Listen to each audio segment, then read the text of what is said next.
But I read that when you guys would fight, your mom would make you guys kiss. Yep, in the mouth. Huh? Mm-hmm. I learned how to tongue kiss with Marlon.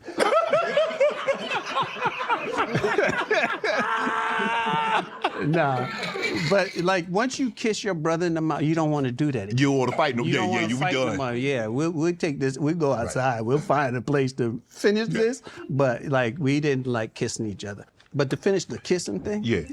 Like to this day, we all kiss. I noticed that. Hello and goodbye. I noticed that. Because you never know what's going to happen when they walk out the door. Even if I get into an argument and we yelling and screaming, all right, nigga, I see you. And we. I wonder, you know what? Because I noticed it when you guys were on Living Color. Right. And I noticed that. I was like, well, they can't do this all the time. Yeah, all the time. And I saw you guys when you were at the NAA, the Image Awards. Mm-hmm. Have you guys always been that close? Yes. Yeah, we are our best friends. Like the funny thing about being a Wayans is we don't, that Kim is very social. She has a lot of friends. Marlon has a lot of friends. Yeah. I would never have guessed that. But Kim has like old school friends. She's not out and about. Hollywood friends. Her friends are from college. She grew up Westland and from the project. Okay. So she has still a lot of those friends. Marlon still has, Omar and Mitchell and, all his like childhood friends. And my friends are my brothers. And their friends, I'm cool with Omar. I'm cool because as long as they love him, they vet him for me. As long as they love him, they cool. You cool with him? I'm cool with you. Yeah. But so were you guys? Because it's a lot of you brothers. So you guys kind of ran the neighborhood, huh? They didn't run the neighborhood because we moved into the projects and it was predominantly white, and then it slowly got blacker and blacker and more dangerous. Okay. But we were respected, and because of Dwayne, we were kind of protected because nobody wanted to fight this fool. Right. Every day. Even a bully need a break. Like, I'm tired today. And then, but my mother would always tell us, listen, if you get into a fight, it's 10 against 1. Wow. So y'all should never lose a fight. And my mother make you go back downstairs. Wow. And fight. So it wasn't no losing. No losing. And my mother would fight for her kids. Damn. Yeah, this woman slapped Kim once in the laundry. My mother went downstairs, hair all over her head, and the lady, she was pregnant. She beat the pregnant? Your mama was pregnant or the lady was pregnant? My mother. My mother was always pregnant. Yeah, I said she had a 10-year stretch. She was on the road. He was on the road, dang. Every childhood memory of her, she got a baby here and a bump here. That didn't stop. My mother chased this woman from the laundromat to her house and then was going to fight her husband. Damn. For her kids. So nobody, she would send a message. You don't mess with my kids. Right. They don't want that crazy pregnant woman. Tell me about this game that you guys used to play, Make Me Laugh. Or Die? Yeah. Oh, that was a great game. Because that was like commando comedy. Okay. So what happens is we'd be sitting, because we had to be upstairs at 6 o'clock. Okay. Unless you had a full-time job that demanded you to be out later. Right. 6 o'clock. Okay. Not 6:01, 6 o'clock. When my dad is going, he gonna put hands on you. So what we would do is we would all sit around in the living room, and then one would get up and have to make everybody laugh in unison. It couldn't be one, no. Right. You have to make everybody laugh. And if you didn't, then you had to die. And the die would be something like, go grab daddy's beer and drink it in front of him. Oh! No, nah. And we couldn't wait for you to not to be funny. So we had incentive not, we just sit there and just. Even if it was funny, you weren't laughing. Fart it out. You wouldn't know what happened. Yeah. So did anybody actually drink his beer? Oh yeah, you had to do the die, or we beat you up. Yeah, there was die, or sometimes it was just like, nah, I ain't doing that, and then you got to take punches. Right. From Dwayne, the one that used to hang. My brother hit you and make this sound. It made it hurt even more. You don't want that. And then I read that you guys have to pass gas in front of your mom. Yeah. Come on, Damon. That's whatever we chose, you had to do. Go sit on my. I ain't playing. Go sit on I don't my want to lap. play. It's I don't want to play. I don't want to play no more. But it made us funny. It helped make us funny. Right. You know what I mean? It's like there's like you can kind of trace why one we were Right. like we are still best friends, and two why we're funny Right. because we made each other laugh and we weren't easy laughers. Where do you think that came from? My mother. Your mom. My mother was hands down the funniest woman, you know? But was it a situation, given how you was raised, your dad was very strict, very hands-on, literally. Did it make you take a step back and not be that way towards your own kids? I chose the comedic route with my kids. I was like my son, if he messed up in school, he's like, oh, you a clown. Okay. So if you're going to be a clown, you're going to look like one. And I shave all of this out of his head. And he just have the size. Now you go to school and you be a funny clown. So you had little young homie. A little young homie. That's right. That's right. Then they, you know, I would make up because they went to a private school, Crossroads, where they could dress how they want. No, you're going to put on a suit. You're going to be a well-dressed clown. That's how you want to be. And they go to school and they would have, you know, they think they can get slick and have, you know, some clothes in their locker. I show up at school. Put your suit on, clown. I know the game. Why you ain't dressed up, clown? Hold on. You got in trouble for stealing from your dad.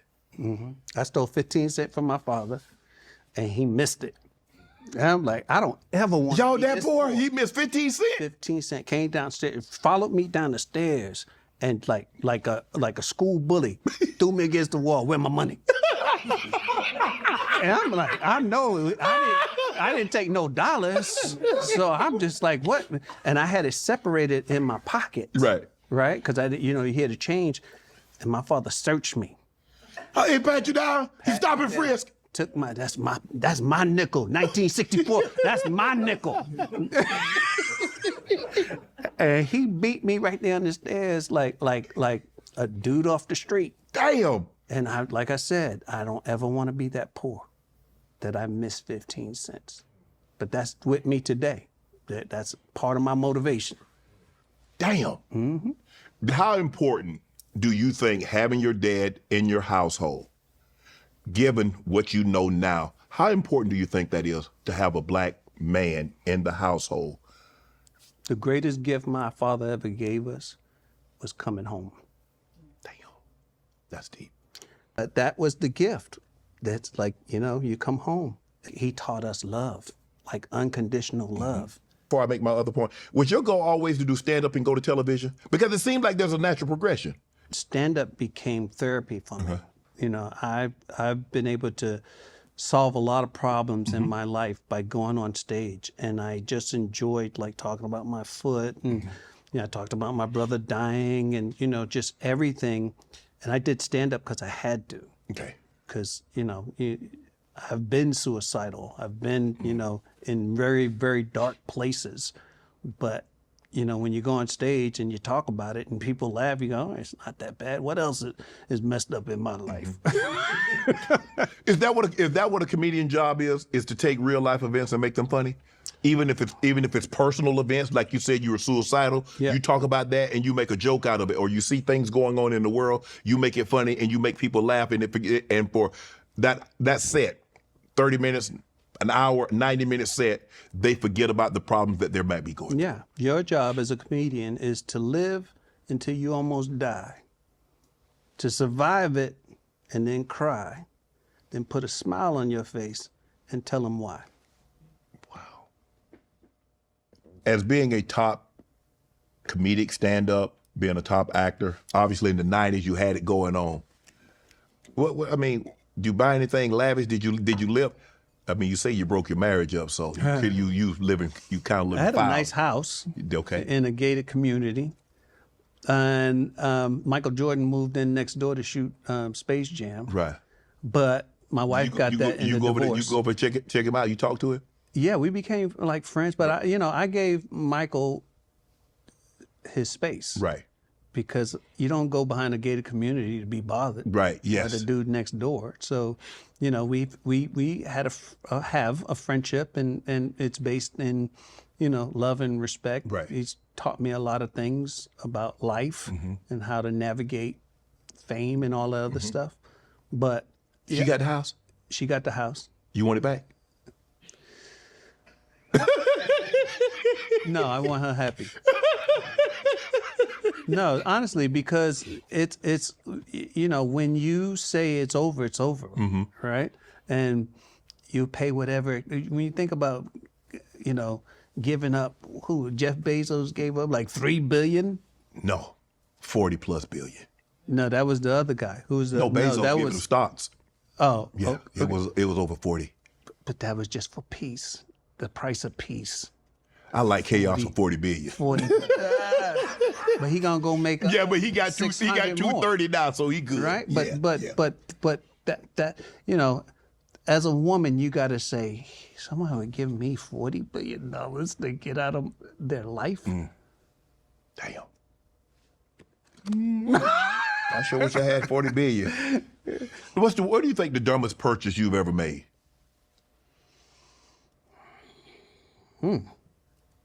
Drugs. Back in the day. Dumb. But I've never really been an addict. I was just stupid. Hardcore stuff? Coke. I've done pretty much everything. But I always liked getting up and going to work. So I never could get addicted. I didn't have time to get addicted to anything. But now it's just like you go, well, I'm glad I experienced it, and I'm done. I came out on the other side. I don't need nothing. Nothing. Did it interfere with any time that was the drugs ever a hindrance for anything that you were doing at the time? No, I was doing the drugs to do the things I wanted to do. Yeah, but if it's like, you know, it's I feel bad for people today because it's so dangerous. The drugs they doing could kill you. Yeah, I ain't never if you told me this could kill you, I wouldn't do it. Right. Because you don't know what you get. Now they lacing it with everything. And what have you learned about money? Money you see is money you spend. And people always want to spend your money when they see you. True. And the thing is, for me, money is a tool, right? And I'm grateful to have some tools, you know, and to be able to help people when I can. Yes. But right now, I don't need nothing. I have everything I want in life, you know, and really that's my peace with God and peace with man. Right. And then, you know, I got my music. I'm a vinyl freak. I love vinyl music. So you got a bunch of old 45s, huh? No, the albums. I don't have 45s. Yeah, I have the albums. I have some 45s, but for disc, I used to DJ. I've always DJ'd. Okay. And I've always had two turntables my whole life. Right. Since I was like 13 years old. You said money is a what did you use? Tool. Because people look at money in different ways. Me, I look at money. It's not so much money. I like freedom. Freedom is what money provides. So, you know, and I think there are different things. I mean, because if I could have freedom and still be what I am, you know, still not have to worry about anything, because that's what, you know, you want to get to a place like we were just talking about the 40 billion. See, you get 40 billion, you can say, F you. I don't care. I don't want to do nothing. Well, I don't like you. Well, I've been wanting to say this for the longest time. Yeah, but you got, you know, we live in a etch-a-sketch society where you're no longer free. So you can't rely on your money. Okay. Because you don't know what's going to be written on the next etch-a-sketch. Right. Right? So you can't, I feel like I can't think about my money. Right. In terms of my freedom. My freedom is, you know, what God gave me. My ability to create, my ability to love, my ability to be disciplined and to take care of myself and those I love. Right. Let me ask you this. When you're on top of the world, and you still are. I mean, you live a great, like you say, you live a great life. You don't overly concerned about money. You have a family. You can still feed your family. You got grandkids. But when you're at that apex in the 90s, what was that like? It was a pain in the ass. Really? Yeah, like being famous is like being a beautiful woman on a period. Okay, yeah, that you'd explain.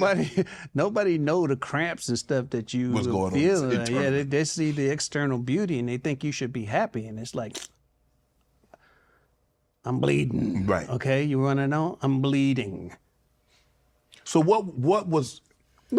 We see this external. We see Damon, and then everything's like, man, major pain and more money and yada and yada. What was brewing inside that we couldn't see? Club foot. You know, my foot, I'm always in pain. Really? Oh, constant pain, yeah. It's like a throbbing pain, you know, so, but you get used to it. They can't do anything for it? They can't give you like medication or shoot it up or something? No, I don't want medication. It's a reminder to be grateful. This foot took me a long way. You know, if I didn't have this pain, I wouldn't have this edge.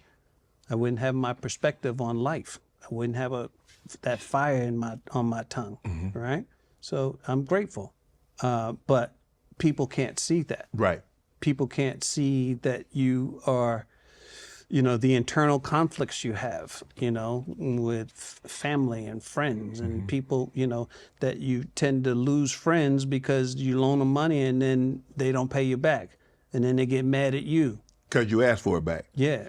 But Well, I had not even for asking for it, just because you look at them. Yeah. I'm going to pay you, man. I just see nothing. Yeah. Yeah. But why is it like that? Why I mean, if you come to me and ask me for money, I shouldn't have to go to you to repay it. You should be man enough. You was man enough to ask. Here you go. But I've learned, Damon, I don't know what you think about this. I'll only lend money that I know I can lose that I'm not getting back. Right. It's a gift. Yeah. That's how I do it. I give it. Because I already know, because we're going to end up falling out. And I don't want to fall out. I don't want a 10, 15, 20, 30-year relationship to end over money. So here you go. Because I know you're not going to pay me back. Right. Well, that's maturity. Yeah. It's like, you know, I've paid a lot of people out of my life. You mentioned like stand-up is stand-up therapeutic for you? Absolutely. Why'd you stop? I used to have to because I don't need it anymore. And You don't need therapy no more? no.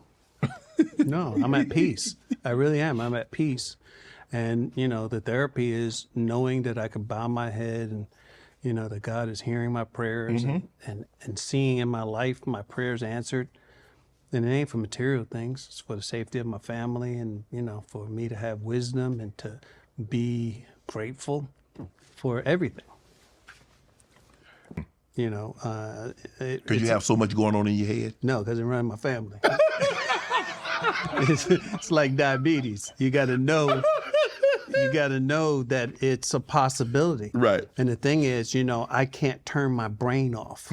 I can't not think about these stories and characters that come to mind. So rather than have them up in my head scrambled, I put them on paper. And I go, man, one day I make money off of this or sell it or something. But I had to get it out. Do you sleep? I do. I sleep wonderfully. How you sleep so well and it's hard for you to turn your mind off? When you get 65, it's easy. You just lay down. All I got to do is see the bed. It's beautiful. Nepotism. Talking to Marlon. Marlon said, man, look here. What good is it if I can be in this position if I can't put my family on? What the hell am I doing? You know, the thing about nepotism is sometimes, you know, Keenan said this one time to the family, he's talking to the next generation. You guys were born on the road to success. Why do you keep making detours? Ooh, I like that one. It's like, just show up. And they talk about, we don't want to do Wayne's project. What? What? We can't keep doing Wayne's Brothers. What? So you go and see how many other projects you get. Build your resume off of funny stuff. That's what you know is going to happen if you do a Wayne's project. It's going to be funny. There's levels to how funny it'll be. Right. But for the most part, you can say you did some comedy. Right. That you can put on your resume. You go do 1 or 2 lines in somebody else's stuff, you ain't going to get off because they don't care about you. Right. Situation we saw a couple of weeks ago, Michael Jordan's son run into some issues. They had some drug issues and things like that. I don't know if your kids have ever been. I gave them the drug. How would you handle that situation if one of your kids got into a similar situation? Here's what's funny about my family. We are comedians. Right. Uh-oh. So you don't want to write us some new material. I kid you not. I got a phone call this morning from some dude who said he's a hacker, and that he has some explicit images from some young, I think he said boys, on one of my family's phone that he hacked into. And I said, listen, we're comedians. Tell me who, because I want to write some. I hope it's Keenan. I need to know who the pervert in the family is. I said, you can't. And he was like, you think it's funny? I said, yeah, it's funny. And go ahead and release it. It's funny. And that's how my family would deal with it. Am I lying, Heather? No. Yeah. Raising kids in a privileged situation because that's not how you grew up. And the thing is, we always, I want my kids to have so much more. And sometimes we do a disservice to our kids because we give them more, and they're not always appreciative because tough times create tough men. Yes. Tough men create easy times. That's true. Kids that come from easy times create hard times all over again. Right. So how were you able, having what you have, kids grew up with 50 times more than what you had. How did you get your kids to say, you know what, my daddy has, but that ain't me. I'm gonna go get my own. You got to starve them out. You got to starve them out. You give them bare minimum. If you happy with $700 a week, okay. That's going to be your life. See how good that $700. I'm going to keep you off the pole. You know? I'm going to keep you off the crack. Right. Because you can't afford it. Right. You know? So now, and with that comes opportunities to make I can give you a job. I can't give you a career.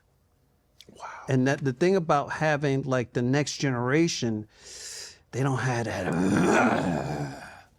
You know, and that's what it takes to really hit that next level. That give me. Yes. You know, I have that because I miss meals. My kids never missed a meal.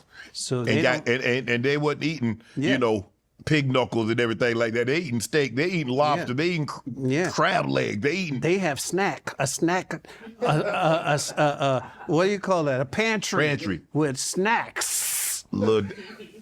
Chips. Yes. Yeah. I ain't had none of that. No. You had now and later that you kept in your pocket, and if you wanted to eat one, you had to sneak it out. Yo. Slide it up your arm here. Because if my brothers find out, they're going to take it from you. You know what I mean? Now that you're a grandparent. And a great-grandfather. A great-grandfather too? Damn. I didn't know that. We didn't know that. Yeah, it's beautiful. What's because a lot of times, and I'm a granddad now 2 times. My son just had welcomed a daughter about 3 weeks ago. Congrats. And when I heard people say, my grandmother, and I'm a living testament to this, I believe my grandmother loved her 3 grands more than she loved her own 9. Yeah. I love my grandkids more than my kids. And I'm going to tell you why. Because it's a different love, right? So with your kids, all your hopes and dreams is in your kids. Right. When they say something smart to someone, it's a reflection on you. You don't talk to Mr. Jones like that. Right. You go apologize. My granddaughter goes, he's fat. Yeah, go tell him. It's funny, you know, because it's a different kind of parenting, you know. So I frustrate my kids because they want me to, I said, listen, it's on a need to know. My kids, the grandkids, the relationship I have with them, they could tell me anything. They tell me the stuff they're too afraid to tell you. Right. And I'm going to give them the best advice possible because part of my title is parent. Right. Right? Right. So, but if I feel you really need to know something, I'm going to tell you. And I'm going to tell them that I'm going to tell you. Right. But right now they're saying stuff you don't need to know. Yeah, but because they feel comfortable Right. around me, and I feel. My granddaughter told me yesterday. She said, "Pop, I'm coming to you for advice from now on." Because we talk about stuff that they feel like they can't really tell their parents. You were married for 15 years. What do you learn about marriage? What do you learn about yourself during marriage? I was married 19 years. 19, damn. Yeah. I shorted you for. My bad. I'm going to add it back on. It's cheaper to keep her. That's what I learned. Or cheaper to kill her. Keep her. We going to kill her. But marriage is not just the moment, right? You have to get through moments. It's tough. I think marriage is beautiful, but marriage, when you get to the older years, where it becomes a ballet, where they don't say much. After all these years, she know what shut up mean. She not talkative. She make you a little coffee in the morning and your toast. Not breakfast, toast. She figured out you need something to eat and come downstairs and the paper's there and you read it and y'all just exist together. You fart and you look at it, she ain't laughing. Okay, go back to the paper. And then she talk and you just And when you get to a certain age, you got the most wonderful thing in the world, which is a hearing aid. You turn that down. Just looking out. So what did you do? And that's what it is.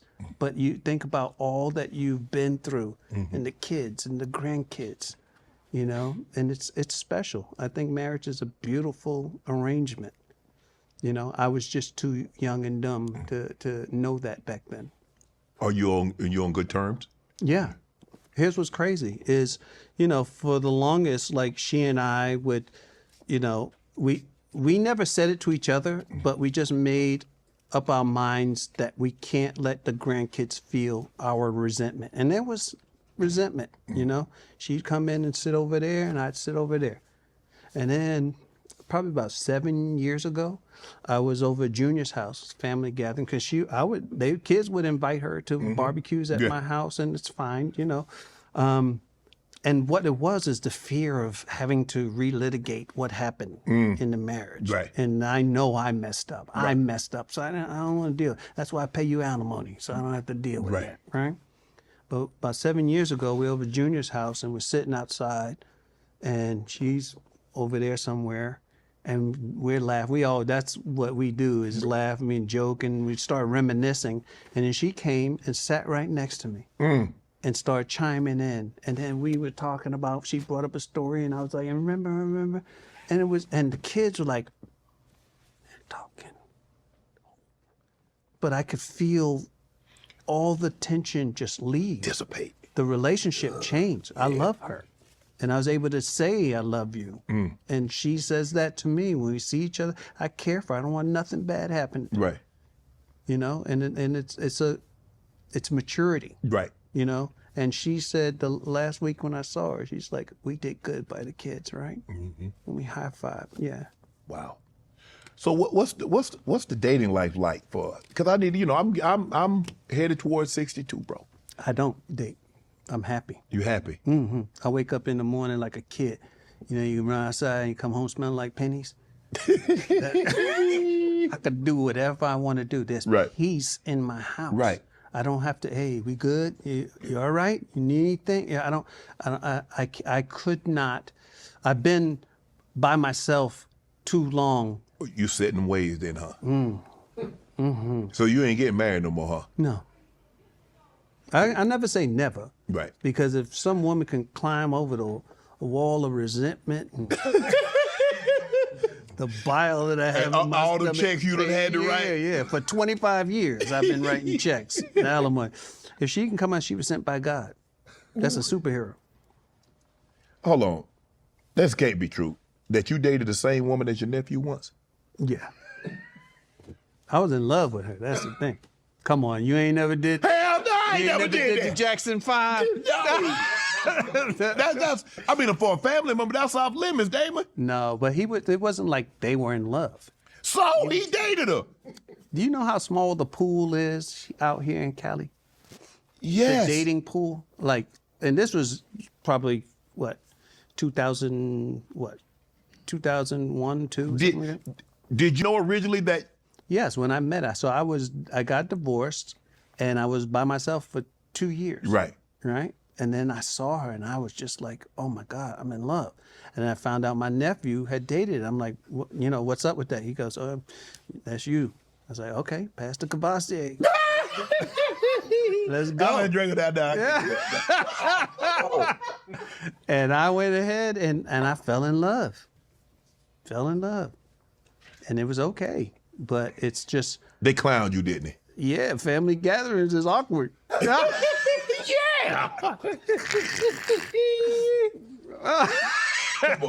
I don't know about that one, Dave. I would just have to let her go. Nah, you see it, you understand. And she cooked. She went to Cordon Bleu. What? Mm-hmm. She cooked oxtail, neck bone, whatever, mac and cheese, whatever, collard greens, all that, and then some. With turkey necks. Dessert. Come on. Oh man. Like a bona fide chef. I think she does that now. Amazing. I might have to think about it. And then the other things. While she cooked. I do not approve this method. You have type 2 diabetes. How's that going? How's it going? Yeah. I mean, it's like my club foot. No, it's good. Did you always have diabetes, or you developed it over the years? I got it in 2017. How? I don't know. It's in your family genes? Here's what I'm learning, because I have Freestyle Libre, which helped change my life, right? And what it is we eat stuff and you don't know what's good or how your body is breaking it down, right? Mm-hmm. So this gives me, I got the glucose monitor, and I can look at it and I know where I'm at all times. Mm-hmm. The thing is, I walked into the hospital, I felt delirious. My sugar was at 535. Ooh. It's supposed to be between 80 and 120. You better go into a diabetic coma. That's what he said. So I tell Keenan, and Keenan's like, okay, you got to change your diet. I go, what do you mean? He goes, well, if you don't eat sugar, you won't have a sugar problem. Right? Life-changing. So he goes through my cabinets and stuff, and he's going to throw away this, you're going to throw away this. Ketchup got sugar. Everything I like got sugar. It does. And I was like, wow. So then I'm like, I still had to take insulin. You're taking 5-6 units with every meal. I'm like, I don't want to do this. Sticking your finger to prick. Yeah. Oh my God. It's like, I don't. But what I found out, having this glucose monitor, is if I lift weights, heavier weights, then my sugar goes down all day, and especially legs, right? Mm-hmm. So that's the first thing that go when you get older, you stop doing the legs. Yeah. You think walking is working your legs out. Oh, I walked 3 miles. It don't mean nothing. In order for a muscle to grow, you got to put it under stress. That part. They say there's a part of your brain that only grows when you do stuff you don't want to do. Mm-hmm. And athletes tend to have the most developed part of their brain. Mm-hmm. And this part of the brain has to do with discipline, self-control, stick-to-itiveness, and so I'm trying to develop that part of my brain. Right. So how does Damon Wayne eat now? I read that you only eat, have a garden. Protein, vegetables. I do eat from my garden every day. People think I'm crazy, but it's delicious. I don't put a whole lot of seasoning. It's just salt and pepper. Mm-hmm. And, I learned that with the glucose monitor. Right. Yams shoot my blood sugar up. Blueberries, it's all the stuff that they tell you can have. Right. No, you can't have. They're very high in sugar, though. Mm-hmm. Especially fruit is very high in fructose. Mm-hmm. You had brain surgery? Yep. I had a tumor on my pituitary. So everything was shut down. That's your master gland. Yes. Right? So testosterone was, adrenals were blown out. So I go there, and what was crazy is I was starting to see cockeyed, because the thing was the size of a lemon. inside my brain. So if you do like this, Right. that's where the pituitary is in the middle, Right. right? Underneath.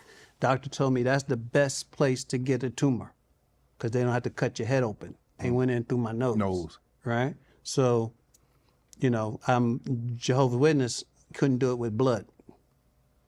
So I had to tell the doctor. So you don't do transfusions, right? No transfusion, Okay. right? So the crazy thing is, when I found out I had the tumor, I thought they were going to cut my brain open. So I'm like, I don't know if I'm do it. I'm just write it out. I had a good life. Thank you.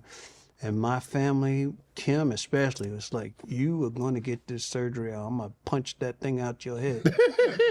So it was crazy because, you know, not doing the blood, you know, you have to really, you know, this is a test of your faith. Yeah, absolutely. So they give you that thing and there's no turning back, right? And you don't know what's going to happen when you go out underneath. But here's how faith works. So I say my prayer and I ask God what I'm going to do. Okay, I'm going to do it. No blood. Not only was it successful, but the number one doctor in the world to perform this surgery did my surgery. Wow. Dr. Kelly at St. Joseph's Hospital. And he went in and got it all, 99% of it. And I didn't have to do no blood. So when you put God first, good things happen. Wow. But I remember being in the hospital afterwards, and you know that recovery sleep is amazing. Bad, isn't it? Amazing. They just don't let you get long enough. They up there shaking you, waking up, Mr. Sharp, leave me alone. I ain't slept in 3 days. But all I remember is a kaleidoscope of Wanses. Every time I open my eyes, there's somebody different there. There's so much love in my family. Wow. You know, grandkids Yeah. and my brothers and sisters and, you know, and nieces and nephews. It was just like there was never not anybody there. Wow. You know, because in the hospital, they try to upsell you. Yeah. You know, they constantly trying to put something else in there, and you go, no. I'm good. You need somebody to advocate. No, he don't need that. He said no blood. The blood is the most expensive thing they can give you. The brain surgery, the diabetes. What have you learned most about life? What do you embrace most about life? I have a beautiful family. I have a wonderful God. I have so many blessings that, you know, I'm the anger that I used to have when I was young, I no longer have, because I just know that God has his hand on me and my family. Right. He's protected us for years and years. Right. And I know not everybody with the last name Wayans, Right. you know, Right. is good or tries to be good.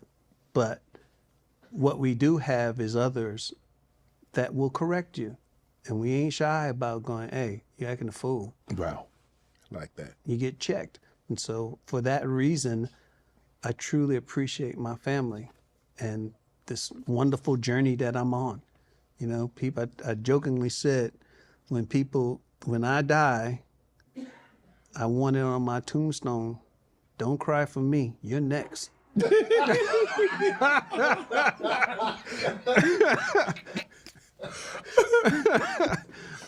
What does Damon Wayans want his legacy to be? I just want people to smile. When they think about me, I just want them to smile. Because that dude, he loved life. He was funny. That's it. What can people take away from the Wayans family with the way you guys interact? What would you like other families to take most away from the way you interact with your family or your family interact with each other? That you never know what could happen or will happen. So all that stuff you hold on to, let it go. You know, I don't always agree with my brothers and sisters. And we have our little disagreements. Yep. But for the most part, you never know what tomorrow brings. Right. So don't bring tomorrow today, right? Which is, I wish I could have. I know so many people. I don't understand families that don't get along. You don't talk to your brother? Yeah. You don't? You stop talking to your mother? How'd that happen? I don't get that. My mother come kick the door down. She climbing through the window. You don't stop talking to her. You know, but Right. that's not how my family. I just wish that people, the funny thing is, like on my set, people are hugging and kissing when they come in, and they tell me, we don't do this in my family. Well, you should. Yeah. And they just thank me. I got some wonderful cards thanking me. It's not me, it's my family. Right. It's how just we are. And we get work done. Right.